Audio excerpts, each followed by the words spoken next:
नमस्कार. रेसिपी सफर चॅनेलवर मी गीता तुम्हा सगळ्यांचं खूप खूप स्वागत करते. पारंपरिक श्रीखंड आपण वर्षानुवर्ष खातच असतो, पण ही एकच पद्धत आपल्याला सगळ्यांना जवळपास माहीत असते. पण आज आपण नवीन चवीचं अगदी साध्या सोप्या पद्धतीनं स्ट्रॉबेरी श्रीखंड बघणार आहोत. नवीन आहे, पण तरीसुद्धा खूप सोपी पद्धत आहे. व्हिडिओ स्किप न करता शेवटपर्यंत बघा, म्हणजे मस्त श्रीखंड तयार करता येईल.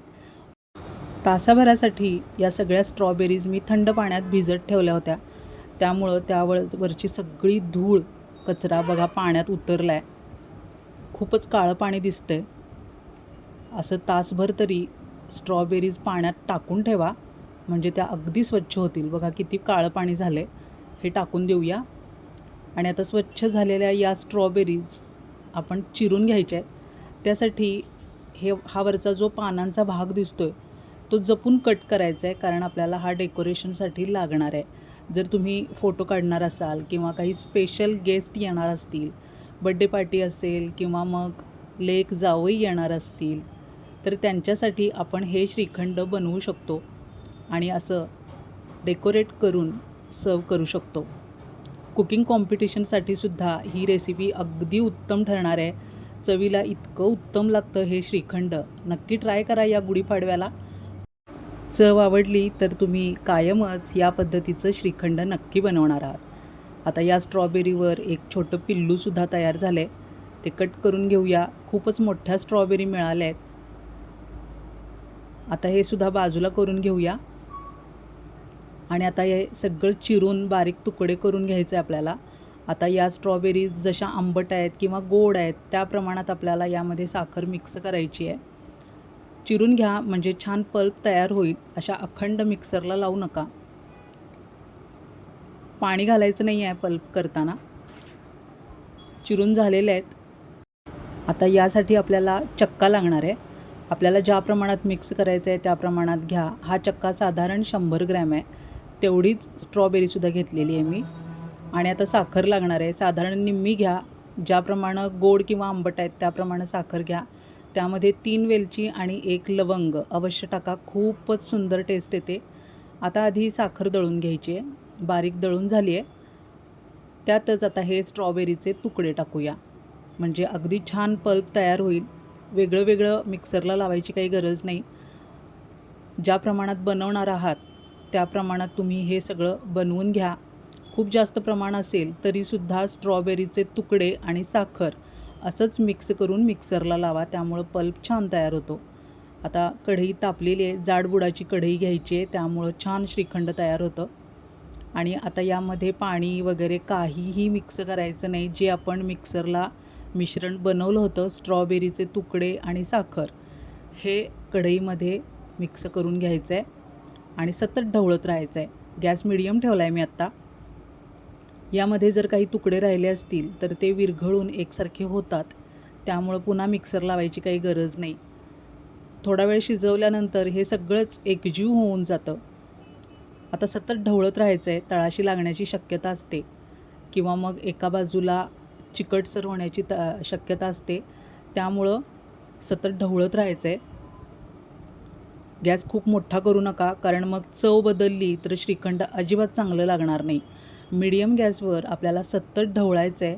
आपोआप याचा पाक तयार होतो बघा, कारण स्ट्रॉबेरीचा रस आपोआप सुटलेला आहे आपण साखरेत मिक्स केल्यामुळं. त्यामुळं एक्स्ट्राचं पाणी टाकायची अजिबात गरज नाही आहे. यामध्ये अजिबात पाणी टाकायचं नाही. स्ट्रॉबेरी आणि साखर एवढंच आपण मिक्सरला लावून घेतलं आहे आणि त्याचंच हे मिश्रण आहे. सतत ढवळत राहायचं आहे आणि शिजवत राहायचं आहे. खूप वेळ लागत नाही. फक्त 3 ते 4 मिनिटातच हे मिश्रण घट्टसर व्हायला सुरुवात होते. आता बघा, हे ढवळत असताना चमचा अजिबात मी सोडलेला नाही आहे.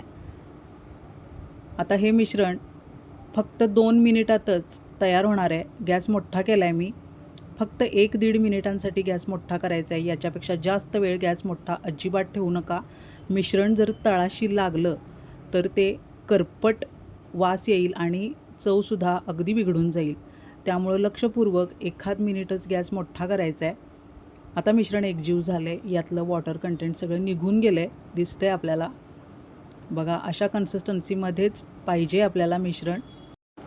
पहिल्यापासूनच फ्लेम मोठी करून ठेवू नका. खूप जास्त वेळ अजिबात लागत नाही. 3 ते 4 मिनिटातच हे मिश्रण आपलं तयार झालेलं आहे. आता गॅस बंद केला आहे मी. फक्त 1 मिनिटांसाठी गॅस मोठा केला होता. ही टीप अगदी लक्षात ठेवा.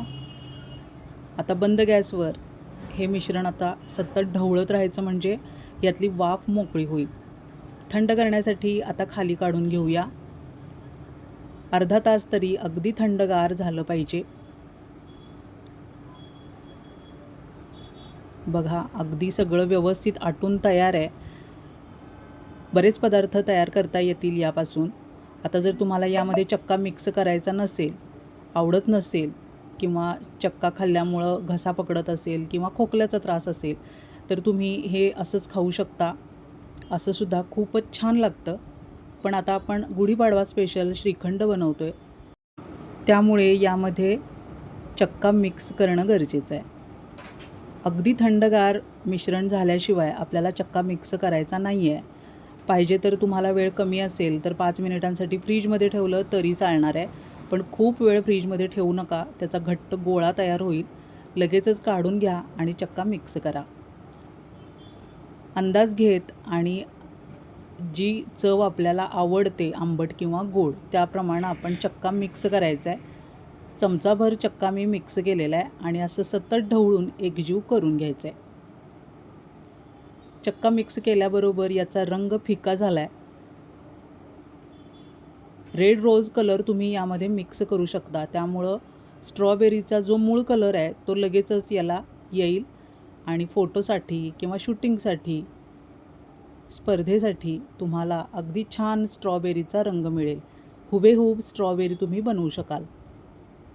पण ज्यांना फूड कलर आवडत नाही त्यांच्यासाठी तुम्ही असंच सर्व करू शकता. दोन्ही प्रकारे तुम्हाला सर्व करून दाखवणार आहे मी. यामध्ये थोडेसे बदामाचे काप टाका, अतिशय सुंदर टेस्ट येते. खूप सुंदर चवीचं झालं हे स्ट्रॉबेरी श्रीखंड. तुम्ही नक्की ट्राय करा या गुढीपाडव्याला. आणि व्हिडिओ आवडला असेल तर लाईक जरूर करा.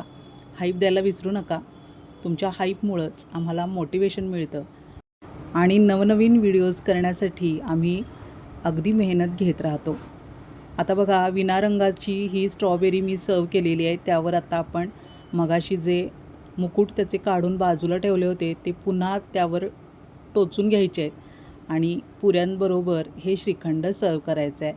थोडंसं पाण्याचं बोट लावायचं आणि चमच्यामुळं जी टोकं आलेली असतात वरती ती प्लेन करून घ्यायची, म्हणजे दिसायलाही छान दिसतं. आणि पाहुण्यांना जर सर्व करणार असाल तर ते खायला आणि बघायलासुद्धा खूप मजा येते. मस्त झाले श्रीखंड. नक्की ट्राय करा या पद्धतीनं. अशाच पद्धतीनं आपण डिश डेकोरेट करू शकतो. कुकिंग कॉम्पिटिशनसाठी किंवा कुठल्या तरी स्पेशल ऑकेजनसाठी नक्की ट्राय करा ही डिश. आवडली असेल तर कमेंटमध्ये फीडबॅक द्यायला विसरू नका. रेसिपी सफर चॅनेल अजून तुम्ही सबस्क्राईब केलं नसेल तर सबस्क्राईब करा, लाईक करा, शेअर करा ही रेसिपी, म्हणजे ज्यांना नवनवीन रेसिपीज बनवण्याची आवड असेल त्यांच्यासाठी उपयोगी ठरेल. तयार आहे. विना रंगाची स्ट्रॉबेरी बनवली आहेत आपण. तशीच रेड रोज कलर घालून 2-3 थेंब फक्त कलर टाकायचा आहे आणि ही सुद्धा स्ट्रॉबेरी आपण तयार ठेवलेली आहे. रंग घातल्यामुळं सुद्धा सुरेख दिसते श्रीखंड. नक्की ट्राय करा आणि अशाच नवनवीन रेसिपीसाठी विजिट करा.